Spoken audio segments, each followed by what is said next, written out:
A giant is being born in a city full of energy, growth, and optimism.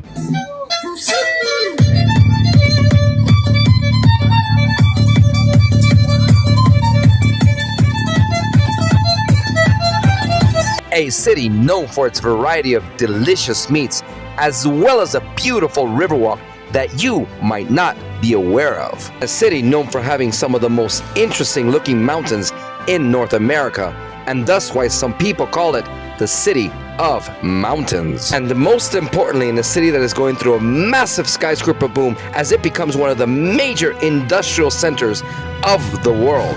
This giant of a tower will not only rise to be taller than any existing structure in this city or this country, but it will also become one of the tallest buildings in the world, putting it in direct competition with some of the most iconic structures globally. So join me on this very interesting episode as we go more into detail on this record-breaking structure that is rising next to the existing king of Latin America. And as an extra treat, I will show you a place that, in my opinion, has some of the best food in all of Monterrey. I start this adventure, as I do with many, in a beautiful restaurant or coffee shop. So I was told this is a pingüino cake, which basically is 2 layers of chocolate cake with cake cream, so it's definitely worth a try. The next day, I decided to check into another hotel that was much closer to the construction site we are about to check out. And as we head over to the new hotel, you will notice that this city is definitely on the move with a lot of construction, including the construction of the new metro line to the left. As we push forward, we come across the famous and iconic Torre Obispado, which at about 1,000 feet had already broken the record as the tallest building in Mexico and the whole of Latin America. It is next to this tower that the even taller Torre Rise is being built, as we're about to see. After checking into my hotel, I start my roughly 1 mile walk to the construction site, which can be seen right in front of us. The only thing is I gotta go around a river to get there.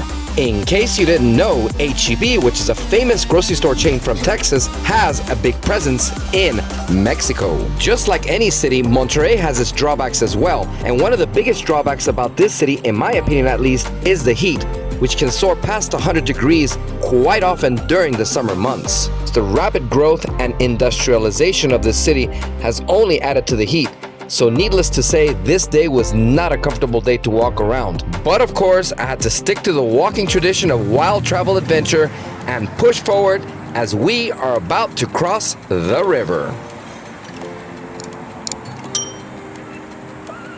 I must admit that walking in this heat with the sun in my face and even more heat radiating out of the concrete around me was very uncomfortable. But I was motivated to push forward because I felt privileged to see this thing in its infancy before the whole world knows about it. When I finally got to the other side of the river, I had to take a break from the heat. And for this, I found a local cute coffee shop that was practically right around the corner from the construction site.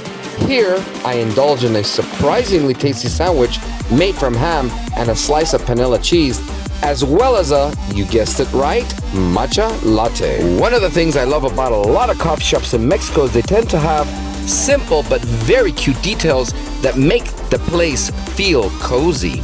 And of course, I preserved my matcha to do a matcha cheers to the record-breaking construction site next door. Guys, we are on the northern side of the site where the Torre Rise is going up. This is going to rise up to a whopping 475 meters, which is roughly 1,550 feet. This is definitely going to put it in the record books as one of the tallest buildings in the world. And to give you an idea of how tall that is, it's going to be about 500 feet higher than that one, the current tallest here in Monterrey and in Mexico. And it would also put it taller than even the Willis Tower, the former Chicago Sears Tower. So this is going to make history, guys. This city has a metro population of about 5 million people, which a lot of you guys would think it's a lot of people. It is. But for a city building something of this magnitude, it actually isn't that much population. There are only very few cities in the world that build such massive projects with not that many people, one of which, of course, is Dubai, as we all know. Because even the bigger cities in China that build these massive 1,500 feet, 2,000 feet structures, they tend to have at least 10, 15, sometimes 20 million people in the metropolitan area. So this city, again, is breaking records in so many different ways. Matcha cheers to a new king rising. I give one last salute to the old king of the city that is soon to be replaced before making my way around to the other side to check out the showroom of this new monster that is rising out of the ground. This new tower will be taller than many other iconic global structures such as Malaysia's Petronas Towers or New York's famous Empire State Building. It was time to go in the showroom to check out the phenomenal model that they had up for Torre Rise.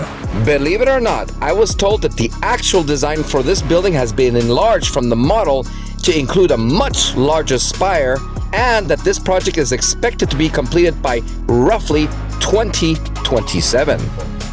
La mayoría son oficinas. Nosotros manejamos el área de departamentos. Que viene, aquí hay una división, se ve del piso, digamos que de la mitad del edificio. Ok, Aquí por arriba. son departamentos.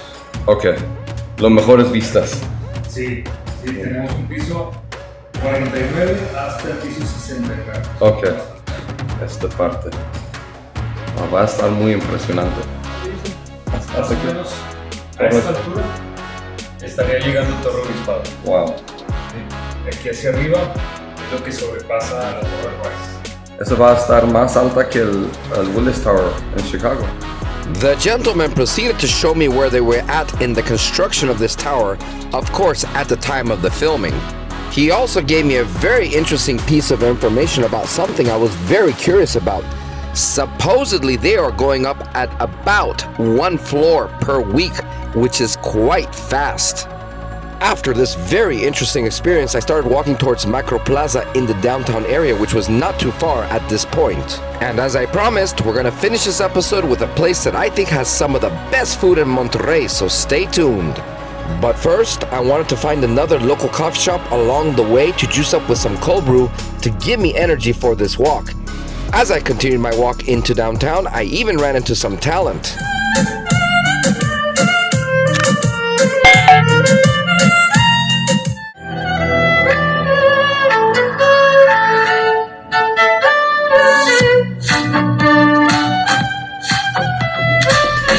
We finally arrived to Macroplaza, which happens to be one of the largest plazas in Latin America and therefore deserves its own episode in the future. From this plaza, we can see a lot of the many massive and beautiful mountains surrounding the city, one of which is the iconic Cerro de la Silla, which has become a symbol for the city. On the northern edge of the Macroplaza, we reach the Palacio del Gobierno, which is essentially the old historic governor's palace, where I indulge in slices of coconut Mexican style. Shortly after, I decided to take a walk on the nearby Paseo Santa Lucia, which is practically Monterrey's quite extensive riverwalk. This attraction is very beautiful and massive and definitely also deserves its own episode in the future, especially since I will be only showing you a small part in this episode. If you are wondering why is the water so blue, that is because this is an artificial man-made river that is more like a very elongated pool. This roughly 1.5 mile long riverwalk was constructed in the 90s and early 2000s and has helped this city become more of a tourist destination.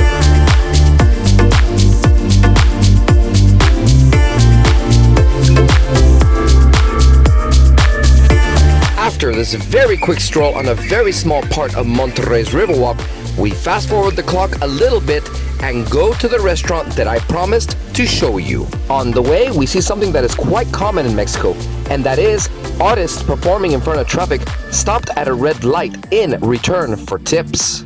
We finally arrived to Menudo Don Luis, and keep in mind that this place is not fancy by any means, but it is often places like this that have some of the best foods. As you can tell by the name, this place has some of the best menudo, which is one of the most popular soups in Mexico, as well as tacos al vapor, which is a type of steamed taco that is very, very soft. The best menudo I've ever had. Cheers.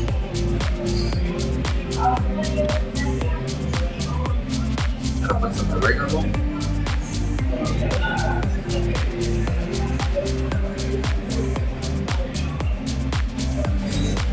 Definitely one of the reasons to come to this city, Monterrey. So it's basically a Mexican soup of beef tripe, which is basically beef stomach from what I understand, mixed with hominy, cilantro, onion, and lime to give it flavor. And of course, you gotta add some oregano to give it that extra taste that I absolutely adore. And I know I've already added a lot of oregano, but you know what? You gotta add some more. All right, time to have one of these tacos al vapor. I like to dip it in the soup. Gives it a little extra flavor. The menudo was so good, I had to order another bowl. Round 2, let's go. A lot of oregano on this thing. After this delicious meal, I decided to finish off the night with a little bit of entertainment in Barrio Antiguo, which is essentially Monterrey's old historic downtown that is full of a lot of energy and nightlife. The first place that I find is a Cuban-themed nightclub with a live band.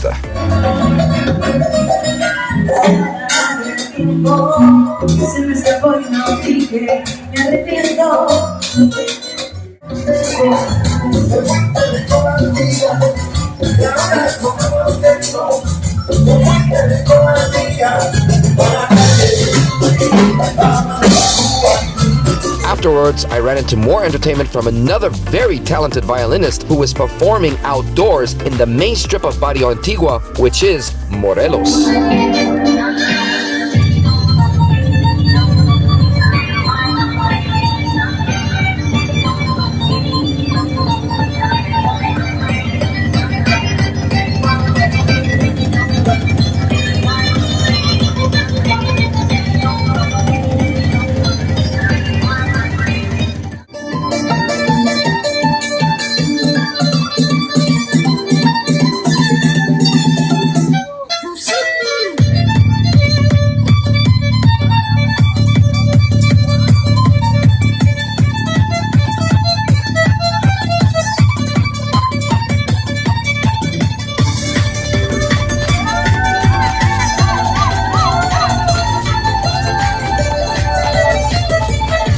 I decided to get one last snack at the very end of the night, and I was lucky enough to find somebody selling a burrito made with the popular chicharrones from the very famous Ramos meat market. Burritos in Mexico are generally thinner than their counterparts in the US. Join me on the next episode as we travel to a nearby city that you may not have heard of, which actually has a very interesting dance event that is definitely worth checking out. This event is quite extensive and is full of a lot of color and a lot of energy. The amount of detail and effort that went into the costumes of what seemed to be hundreds of dancers is astounding. If you are a lover of the arts and different cultures and you enjoy discovering new places and events, then this is an episode you should definitely not miss.